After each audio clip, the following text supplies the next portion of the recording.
Australian thrillers experienced a wave of Hollywood popularity in recent years, mostly due to the films of David McCall, who did The Rover and Animal Kingdom, and John Hillcoat, who did The Proposition. Films that explored Aussie culture and masculinity. You can now add Lorcan Finnegan's unusual, trippy thriller The Surfer into that mix, even though it stars someone who is distinctly American, Nicolas Cage, as an Aussie native attempting to come home again and finding that the locals aren't so welcoming to outsiders. The casting of Cage in The Surfer is a stroke of genius. He doesn't attempt an Australian accent or anything silly like that. He doesn't give off the edgy machismo that is such a part of the stereotypical Aussie male portrayal on the big screen. His character, regarded simply as the surfer, has been away so long he shed any traces of upbringing and is fully a California man.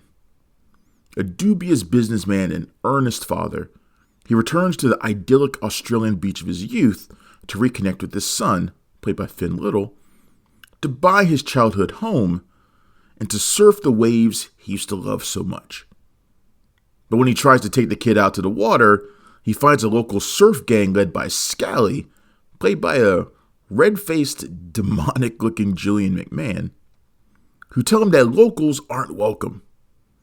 The man tries to appeal to them that he's from the area, but the gang, which is really more of a surf cult, doesn't give a damn.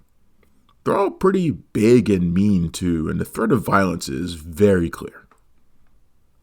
The Surfer is about how quickly we can lose the artificial things that seem important, but really aren't. For some, this can be a pathway towards freedom and a more meaningful life. For others, it can also lead to a loss of sanity. Cage's character is humiliated, emotionally tortured, lied to, and made to feel like a loser by nearly everyone he encounters.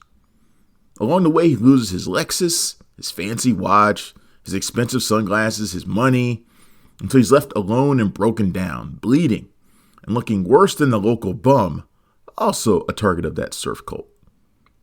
The only person who shows him any affection is an Aboriginal woman, a photographer, played by the Sapphires' Miranda Tapso, who bonds with him over their creative ventures. The protagonist was once a writer for surf magazines and recalls fondly when he used to travel the globe surfing the waves, living out of his car eating cans of beans. It's almost like, free of the luxuries he has now, he was a much happier person. So while the first half of The Surfer might have you believe it's leading to Cage having a falling down style breakdown and rampage, the second half veers into the psychedelic, with freaky visuals by DP Radzig Ludzik. It becomes unclear how much of what is happening is real, and how much is a figment of the surfer's shattered psyche. The film is mostly set in one location, the beach and a nearby parking lot. So the change in style to something closer to the paranormal is a nice touch. I would say this part of the film goes off course and is less interesting, mainly because it loses so much of the masculine tension between Cage and McMahon's characters. Their rivalry was so clearly defined and understandable, with the two actors having remarkable antagonistic chemistry, that the shift just can't measure up. But The Surfer remains compelling and predictable throughout, and maybe the weirdest surfing film I've seen in years. The Surfer is open in theaters now, and it gets a 3 out of 5. Thanks for checking out the show.